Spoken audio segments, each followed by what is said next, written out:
Yo, mic checker, mic checker, mic checking. Okay. This is Yu Yu Hakusho episode 2. Okay, so let's get right into it. Yusuke starts his ordeal, alright? He traveled into the spirit world with Botan. You know, they on the back of the on that sick little little Botan's like wooden broom, I guess, kinda. It's a broom. It's a bird, it's a plane, it's a Botan. She lets him know not to be foul-lipped when he talks to King Yama, because he will murk you. Murk. So they cross the river Styx, and they make it to the gateway of decision. I had to mention these names because, one, they never say it again in Yu Yu Hakusho. Two, I've never, paid attention to the beginning for real. I did, but I didn't. You watch it so many times, you don't listen to, what they name things. So Yusuke, blah, blah, blah, blah, blah. They make it to the gateway of decision. He said it looks like a giant throat. Pause. He said it looked like a big throat. There's a big throat in there. Pause. What? He said it looked like a big throat. What? Shout Stone Cold 316. Said I just whooped your. Yeah. My boy. So I'm reading my notes. That's what I'm looking now for. I'm reading my notes. So Yusuke's trying to figure out, okay, how could I scrap with King Yama? He's a dog. He's like, yo, because King Yama's their god. So he's like, okay, can I box with God? Can I box him? You wanna box his ass? I'm like, oh man, I can't believe this man. He's a dog. He's a dog. Okay, and then the ogres be tripping. LOL. Ogres run the assistant work. Look like they're the receptionist, the assistants, anybody who handles anything clerical. It's gonna be the ogres, okay? Yusuke clowns Koenma so much because he was scared at first. That's what I realized. Koenma is King Yama's son, and he comes in the form of a baby. He looks like a big ass baby, big head, big old binky in his mouth, pacifier binky in his mouth. He just looked like a big ass baby, and he's like, "Are you serious? This is God?" He started cracking up on his ass. So he breaks out laughing. Yeah, he should be respecting Koenma. But Botan's like, "Are you serious, Yusuke? You serious?" Botan can't believe he that wild with it. And then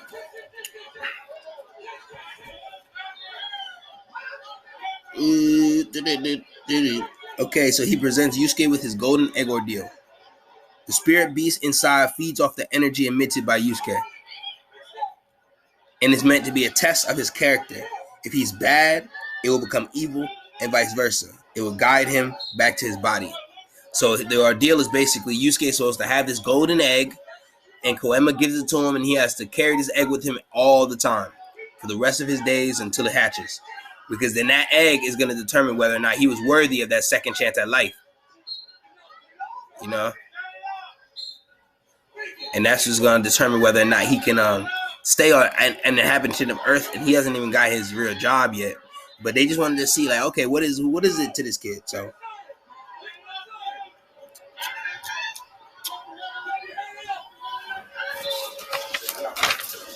So after his ordeal, Yusuke is told his body will keep a pulse. For his ordeal, since he's in the midst of his ordeal, I'm sorry, I said the wrong thing. His body will have a pulse, but it's on Yusuke to make sure somebody protects his body. So he's like, okay, so how can I get somebody to protect my body? I'm dead. I can't touch them. They can't hear me. He's like, so Botan informs Yusuke that spirits can speak to us in our dreams. When we're asleep, we're very susceptible to the emotions or the conversation or communication of the outer worldly. So he's like, okay, bet that. So you know where he goes, man. He goes to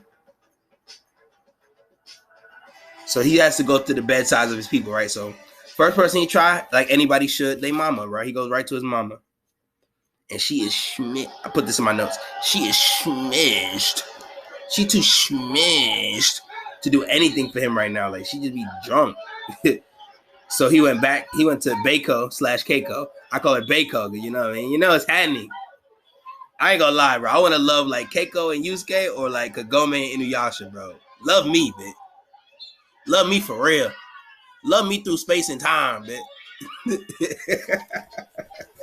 Fuck you talking about? You know, and hoes don't love no more, man. But a cute moment of her calling Yusuke's spirit heavy while he's explaining it to her. So like he was laying on her, like he's speaking to her, like Keiko, get up. She's like Yusuke. And he's like, I'm right here, Keiko. I need you to do something for me. And she's like, yo, you're heavy. He's like, oh my bad. And he starts to like float over her, and then they start to talk again or whatever. And he gives her the message. He tells her that he's coming back. He's not dead. His spirit is still alive, and he will return. But she has to protect his body. So Keiko hears it. Yeah, before it ended, the way she knew it wasn't a dream, she cried. He said, hey, don't do that no more.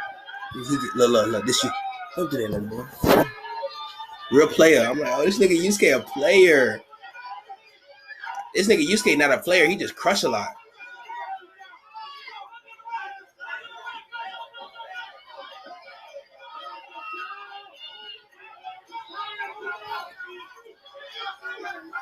I'm sorry. I'm watching Daniel Cormier's son do like a wrestling tournament. They're going hard. They're going crazier.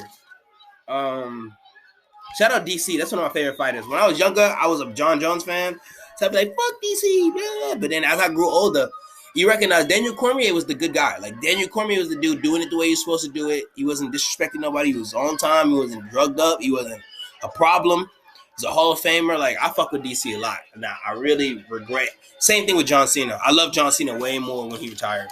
Well, not retired, but when he's not as active.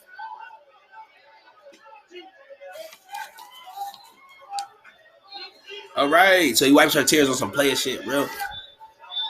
I know more. See, I couldn't be played. This is my face. I'm gonna make when I wipe a girl tears. Look, it'd be like this. Come on. Bitches don't want me, so it's okay. Maybe you too. Wipe the tears on some player-ish. And then Keiko and Atsuko, who is Yusuke's mother, Atsuko Urameshi, talk about dreaming of Yusuke. She said that Atsuko had a dream that Yusuke had beat up a whole bunch of ogres and became their king. He beat up a whole bunch of ogres and became their king. And she was like, isn't that so like him? And Keiko told her about her dream. So she's like, maybe there's credence to it. Maybe he's still around, you know? And such an interesting start to the story. He also has to be rebirthed. He has to be rebirthed.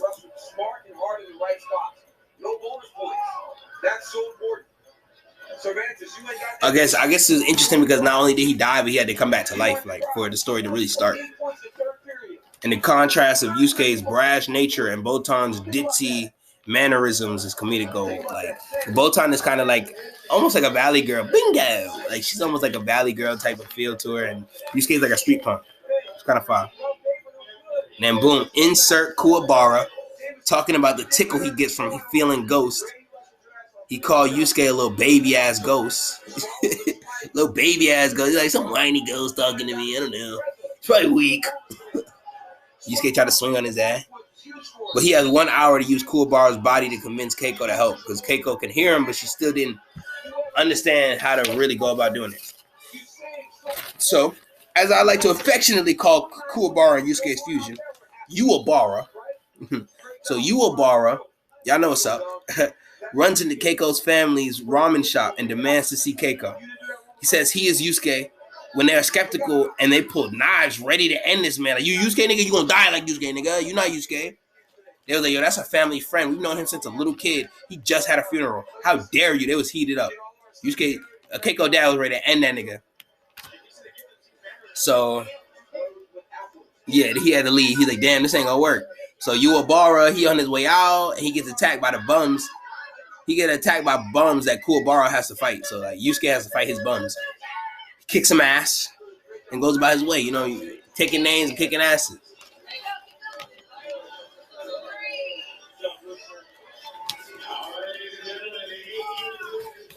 Oh, man. Mad motherfuckers wanted Uwabara head for real. Like a fucking fight montage. Shit was wild. Every time he beat a group of people, more niggas. What's up, Kuwabara? You didn't get us from. We're not done from last week. Kuwabara, you owe us for the whooping of last week. It was on his ass. So they ran off mad fast. You know what I mean? Yusuke took off on their ass. Yeah, I ain't got time for this. Keiko comes outside, and Yusuke is racking his brain together, trying to figure out in what way can he show her that she knows him without saying like I'm Yusuke, because he knows that might be viewed a certain way and it might not go the way he would like it to go. So he comes up with the brightest idea.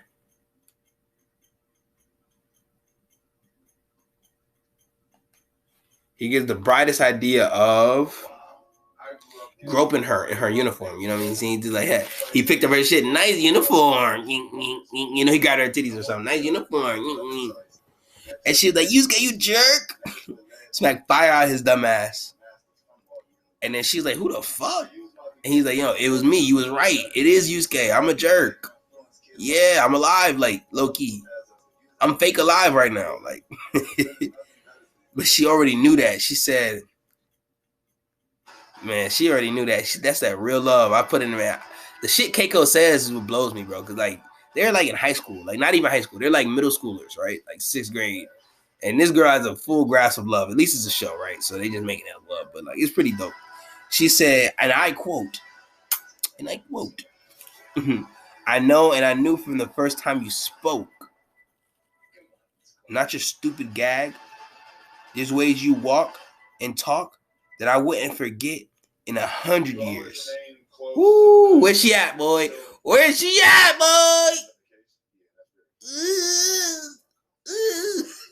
She don't exist out here, man. These hoes don't know nothing about that. These hoes don't know nothing about that. They like, how much money you make? Jesus Christ. Hoes don't know nothing about no love, man. But then, in last minute in Kuwabara, which sounds pause, big pause. He spent an hour in Kuwabara. What you doing an hour in him? What are you doing? But he gets the message off with a dope sunset behind him. You know what I mean? Bitch said she would wait forever. Literally non-existent now. Look, you can tell I'm jaded by how I'm writing these notes. Woo! But it is non-existent now, baby. I used to like try to force myself to date and like go out and stuff like that. But now I'm like leaning into the fact that I'm bad at it and like I'm probably never gonna date. And I'm just making myself sound like, yeah, I mean, like I'm the worst date option ever. Like it's kind of fun when you lean into it. Get this YouTube money. I'm dating YouTube right now. I'm not gonna do y'all. I don't weird. I'm not gonna do y'all. Kuwabara gets his body back, and he was hugging Keiko while he got his body back. So she like slapped the shit, fire out his ass too. Get off me, nigga. She knew it wasn't him no more, which is crazy. How she knows Yusuke's spirit, bro.